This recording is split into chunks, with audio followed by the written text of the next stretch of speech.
Apakah Jawa Tengah bukan lagi kandang banteng? Ya. Yang terhormat Bapak Deddy Sitorus, Pak, Anda itu seorang politikus, katakanlah seorang politikus, tapi Anda itu terlalu fanatik. Sebaiknya Anda dan PDI Perjuangan harus introspeksi, koreksi ke diri kalian sendiri tanpa menyalahkan dari pihak manapun. Yang kalah di pilkada yang tidak mendukung banteng, kau katakan itu bukan kandangnya banteng. Mulai dari Sabang sampai Merauke, NKRI, tidak ada istilah kandang banteng. Itu hanya sebutan untuk kalian. Kenapa sekarang banteng tumbang di Jawa Tengah? Harusnya sampai introspeksi. Anda mengatakan Jawa Tengah kandang bansos, Pak. Anda tahu Fiti di Solo kemarin? Siapa yang bagi-bagi LPG? Satgasnya siapa yang bagi-bagi LPG, bagi-bagi sembako? Untuk siapa itu, Pak? Tidak mungkin kan Satgas PDI Perjuangan bagi-bagi sembako untuk partai lain. Pak, di setiap wilayah di Indonesia ini, kalau kita mengadakan pemilu, sudah pasti banyak partai. Dan kebetulan sekali PDI Perjuangan saat ini kalah di 3 wilayah. Jakarta pun masih 2 putaran, Pak. Di Sumut, terus di Jawa Tengah, Jawa Timur. Ada lagi satu, Pak, kalau Bapak sampean tahu. PDI Perjuangan melawan kota kosong aja kalah. Harusnya sampai bisa introspeksi diri. Jangan menyalahkan Jawa Tengah sebagai kandang bansos. Anda seorang politikus, Pak. Anda sudah mau katakanlah melakukan pelanggaran loh, Pak. Anda sudah berbuat sara.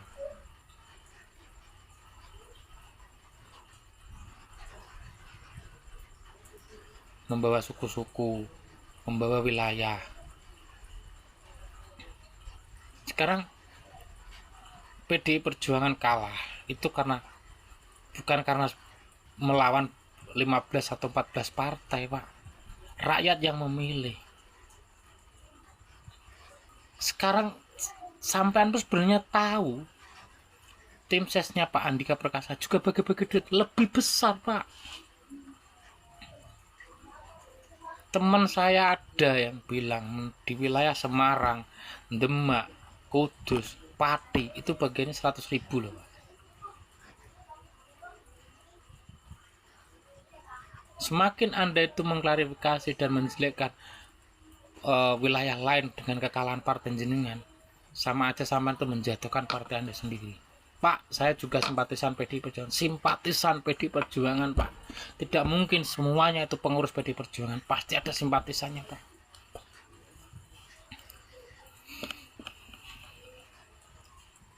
Kabupaten Boyolali, wilayah saya, Pak,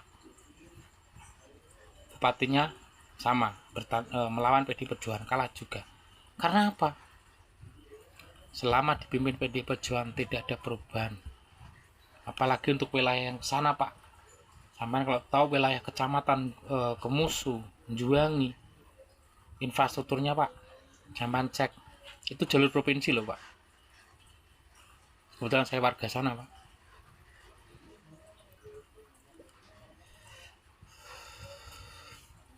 Tidak semua, Pak, seperti itu. Jadi tolong berpolitiklah sebagai seorang politikus yang berpendidikan, Pak Deddy Sitorus.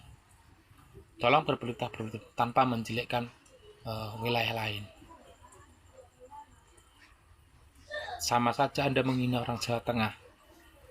Ya mungkin ini berpolitik, tapi kalau ada satu warga atau aliansi atau Jawa Tengah, katakanlah suku Jawa, merasa tidak terima dengan perkataan Bapak bisa dilaporkan. Jadi pesan saya Pak, berpolitiklah dengan otak. Lihat ini guys, ini 2 putaran Israel kah? Waduh, Pramdul harus hati-hati sih ini. Karena sepertinya ya, kubu nomor 2 ini akan gabung ke kubu nomor 1 guys. Wah, nggak bisa ini Pak. Berarti harus dikencengin lagi nih Pak. Woi, apanya bro ini dikencengin? Apanya kek? Selanjutnya nih, Jawa Barat, Jawa Tengah sama Jawa Timur. Jawa Barat masih dipegang tuh sama Kang Deddy Mulyadi, Jawa Tengah masih dipegang sama Ahmad Lutfi, Jawa Timur dipegang oleh Khofifah Indar. Oke, sekarang kita coba lanjut ke Provinsi Banten. Waduh. Makin jauh aja nih Bu Airin. Astaga, ya udah sabar ya Bu ya. Mungkin sudah saatnya nih dinasti Bu Airin runtuh. Bro, tapi kan yang satu lagi tuh mantan Diam gak lu? Kan udah gue bilang, kalau di Provinsi Banten ada 3 kandidat, gue nyalonin pasti gue yang kepilih. Sekarang kita lanjut ke Sumatera Utara sama Sumatera Selatan. Masih sama ya, gak ada perubahan lah. Sumatera Utara masih dipegang sama Bobi Nasution, Sumatera Selatan dipegang oleh Herman Deru. Nah, kalau ini hasil dari Sulawesi Selatan dan Sulawesi Tenggara. Oke teman-teman, segitu dulu aja, besok kita update lagi ya. Merdeka, merdeka, merdeka. Udahlah bu, kalah ya kalah aja lah Bu. Masa kurang puas Bu? 10 tahun loh berkuasa. 2 kali presiden menang kan dari pihak ibu. Terus waktu ibu kemarin berkuasa juga beberapa daerah juga diduga juga ibu kuasain kan. Masa mau menang terus Bu? Orang juga nggak ada yang mau Bu, kalah terus. Gantian lah Bu. Demokrasi, demokrasi. Menurut saya omong kosong demokrasi. Semua adalah kekuasaan, ingin berkuasa. Ya udah, gantian aja berkuasanya Bu. Kandang banteng, gantian lah Bu. Kandangnya gantian, nggak apa-apa kan, gantian. Ya mungkin sekarang menjadi kandang Garuda. Ya udah gantian aja. Nanti 5 tahun lagi, ayo berkompetisi lagi. Masa maunya menang terus Bu? Orang juga nggak mau Bu, sekali lagi Bu ya. Orang juga nggak mau kalah terus. Pasti pihak-pihak dulu yang kalah juga berusaha ingin memenangkan. Giliran menang, wah, euforia, sujud-sujud, syukuran. Tapi memang mungkin begitu kali ya Bu, siklusnya bagi pihak yang kalah tuh sah-sah aja ngomong kecurangan, pembungkaman, intimidasi. Udah Bu, gantian dulu, ya gantian dulu. Orang juga males Bu, jadi pihak yang kalah tuh juga males. Gantian aja dulu. Oke Bu, sehat-sehat terus Bu. Hehe. Prabowo. Oh, makan nasi dalam mobil sambil menangis. Semoga diberikan keadilan 21 atas praktek-praktek kekuasaan yang tidak benar. Kami semua menangis. Para kiai menangis. Ibu Megawati menangis. Kami tidak menyangka. Di mana sisi gelap demokrasi ini digerakkan oleh suatu Wong nek uteke jeblok ya ngono kuwi. Utekmu jeblok. Dor. Jadi Hasto ini adalah konsumen sekaligus produsen hoax. Waduh. Nah, ini pernyataan yang datang dari saya ya. Iya, iya. Mas Hasto, Anda ini konsumen hoax dan produsen hoax. Gitu. Artinya dia sedang memancing Pak Jokowi untuk melakukan laporan ini. Nah, bukan Pak Jokowi. Ya, Bukan Pak Jokowi saja. Ya, oh iya. Terutama polisi. Ya. Jadi dia ini mancing, mungkin tadi ya, anggaplah ya Pak Jokowi untuk melaporkan dia. Ya. Mancing polisi untuk nangkap dia. Iya, Mas Hasto ini mancing di polisi untuk nangkap dia. Justru itu adalah jebakan Batman. Tangannya jangan terlalu kencang. Tangannya jangan terlalu kencang. Oh gitu ya? Enggak. Tolong mejanya diganti. Ya. Justru Mas Hasto itu ya sedang berusaha agar memang betul-betul dia ditangkap. Karena kalau nanti dia ditangkap, dia akan kembangkan ini menjadi isu nasional. Yang lebih besar lagi. Itu apa lagi itu berarti? Bahwa dia mengalami kriminalisasi. Nanti akan muncul tuh teman-temannya yang ikut mendorong dia. Said Didu. Mungkin nanti Pak Din Samsudin. Mungkin kawan kita Refli Harun. Mungkin muncul nanti siapa tuh? Rocky Gerung lah. Rocky Gerung pasti. Ya kan? Siapa lagi? Mungkin nanti Ferry Amsari. Mungkin nanti Bivitri Susanti. Ya kan? Kawan kita semua. Mungkin nanti Amin Rais. Bukan. Pasti nanti Amin Rais. Iya. Ini macam seperti ini bisa kita tertawa karena kamu penontonnya banyak. Kita sudah bisa. Gila. Kombinasi Jokowi dan Prabowo ini buat Pulau Jawa rata. No banteng-banteng guys. Dimulai dari Jawa Tengah gitu ya. Ahmad Lutfi unggul jauh. Ini endorse-nya Jokowi dan Prabowo banget atas Andika Perkasa dari PDIP.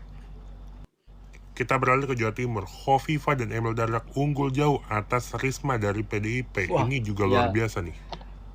Jauh. Kita beralih ke Jawa Barat gitu. Kang Deddy Mulyadi juga unggul jauh lawan calonnya PDIP bahkan di urutan terakhir. Cuma 9% aja di Jawa Barat. Ini kerja keras yang luar biasa timnya Jokowi dan Prabowo nih. Di Banten juga gitu. Andra Soni bisa menang lawan Airin yang notabene popularitasnya lebih tinggi karena didukung dinasti politik di sana ya. Tapi di Pilkada Jakarta kan Ridwan Kamil kalah melawan Pramono Anung. Bener, tapi ini penjelasan gue. Kalau dilihat dari hasil quick count, Pramono Anung itu keunggulannya tuh di 49-50% gitu ya. Dan ini sebenarnya masih memungkinkan sekali putaran kedua.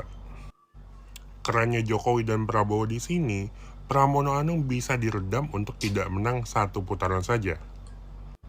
Karena strateginya jika terjadi 2 putaran, ini akan sangat menguntungkan Jokowi dan Prabowo dan Ridwan Kamil.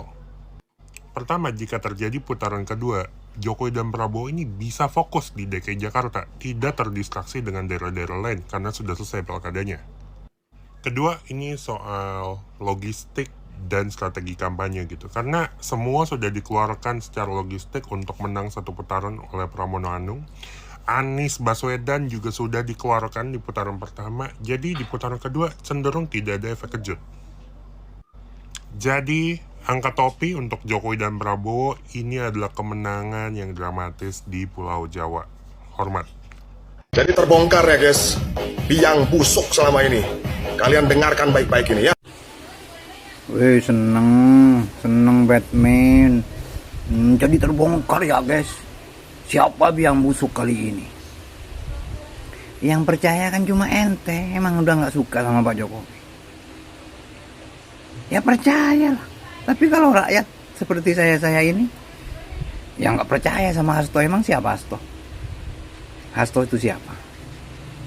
Saya kasih contoh satu sama ente otaknya biar waras. Pada saat Hasto bilang Pak Jokowi minta 3 periode, itu dibantah langsung sama Puan Maharani bahwa tidak benar Pak Jokowi minta 3 periode. Itu aja udah mencela-mencela. Terus kemarin baru ngomong Ibu Megawati lagi berzikir pakai tasbih hijau. Siapa yang percaya coba? Ibu Megawati berzikir pakai tasbih hijau mendoakan mendoakan Pram itu biar menang katanya karena nggak hadir di kampanye terakhir. Nggak ada yang percaya sama Hasto. Iya, orang sakit hati ya kayak gitu, apalagi sudah jadi tersangka dari sejak dulu, sudah diperiksa dari dulu, dari sebelum Pak Jokowi keluar dari PDIP. Hasto itu udah diperiksa masalah Harun Masihu itu.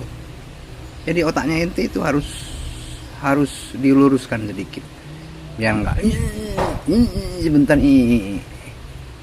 Bang, katanya di Jakarta menang. Iya, tinggal satu-satunya Jakarta yang menjadi harapannya PDIP untuk bisa menang. Karena sampai dengan jam sekarang, justru suara Pram di bawah 50% setelah semua data quick count masuk 100%. Ini artinya apa? Ketika suara tidak mencapai 50+1, terjadilah putaran kedua. Iya. Gila, berarti diadu lagi Bang? Iya. Berarti pemilu lagi Bang? Iya. Berarti coblosan lagi dong Bang? Iya. Waduh, kemungkinan PDIP bisa kalah dong Bang? Itulah.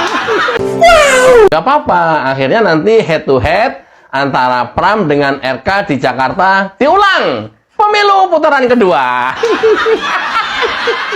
Bang, gila Bang. Kalau begitu nanti bisa habis dong Bang, nggak dapat gubernur dong Bang. Bisa jadi. Kan kita udah bilang, kan kita udah sepakat di setiap video ya. Apa sepakatnya? Tidak memilih calon pilkada serentak seluruh Indonesia yang didukung oleh Nah, inilah yang terjadi di Jakarta. Ini seru ya. Nanti akan lebih seru lagi tolong please orang-orang PDIP, elit-elit PDIP ya, komentar di semua sosial media atau membuat konferensi pers sesering mungkin.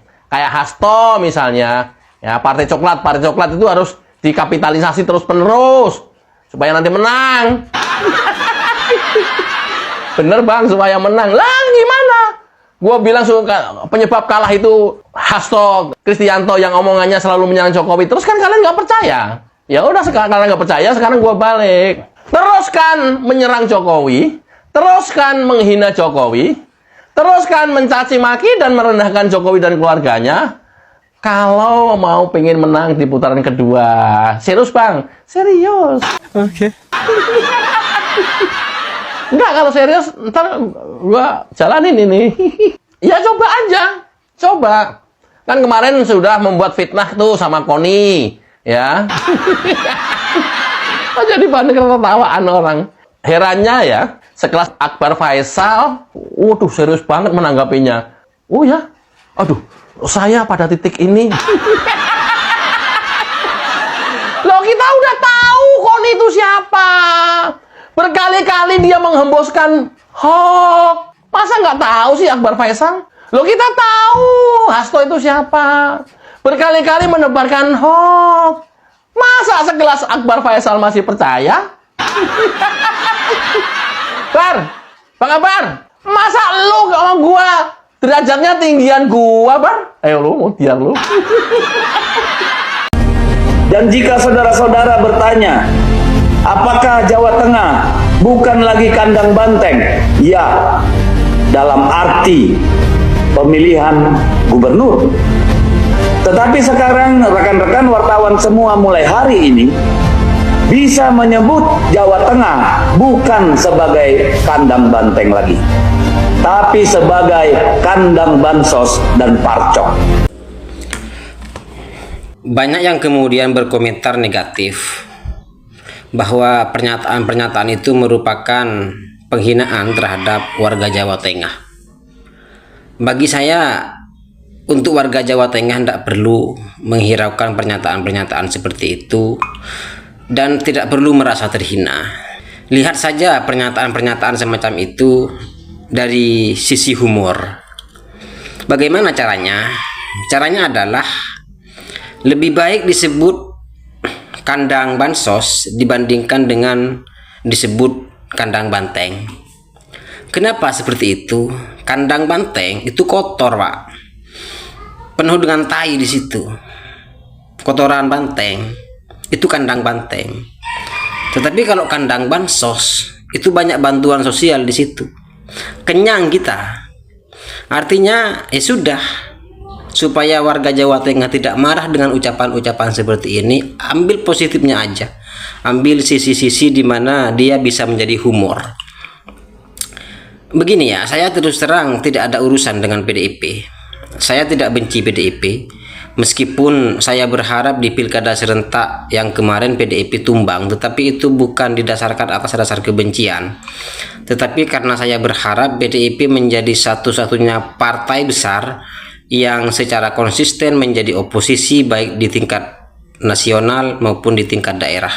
Dan di sisi lain saya termasuk orang yang tidak benci terhadap PDIP karena gagasan-gagasan besar PDIP berkaitan dengan kebangsaan, saya setuju di situ. Tetapi kenapa saya seringkali mengkritik PDIP? Karena bagi saya kader atau para petinggi PDIP seringkali bersikap blunder, Pak. Kalau saya misalnya tanya kepada para pecinta Jokowi dan pembenci PDIP, siapa di antara mereka yang tidak suka PDIP tapi tetap respect, menaruh respect terhadap Bambang Pacul? Saya yakin semua orang yang cinta Jokowi, benci PDIP, masih menaruh respect terhadap Bambang Pacul. Tetapi siapa di sini yang benci terhadap PDIP, cinta terhadap Pak Jokowi, tetapi lebih benci lagi terhadap perilaku Hasto? Jawabannya semua orang yang cinta Jokowi enak terhadap Hasto. Yang ingin saya tekankan dalam kasus ini adalah kalau PDIP kalah, saya ingin PDIP kalah tetapi tetap dihormati. Faktanya adalah perilaku-perilaku dari petinggi PDIP membuat PDIP bukan hanya kalah, tetapi kekalahannya membuat PDIP ditertawakan, Pak. Ini yang sebenarnya yang membuat saya merasa sedih. Kenapa para petinggi PDIP selalu bersikap blunder dalam menyikapi kekalahan ini? Ketika Bu Mega disindir oleh mbah-mbah ini. Kandang banteng jebol yang disalahkan Pak Jokowi. Bantengnya kabur yang disalahkan Pak Jokowi. Padahal semua itu dari kata-kata dia sendiri yang membuat banteng-banteng kecil pada kabur. Yang pertama, Pak Jokowi kalau nggak ada PDI, kasihan deh Pak Jokowi. Yang kedua, kenapa ya ibu-ibu ini senang betul pengajian? Yang ketiga, satu-satunya wanita super di Indonesia. Ingat ya para tokoh PDI, semakin banyak yang menyalahkan atau menghina Pak Jokowi, semakin banyak pula anak-anak banteng yang lari.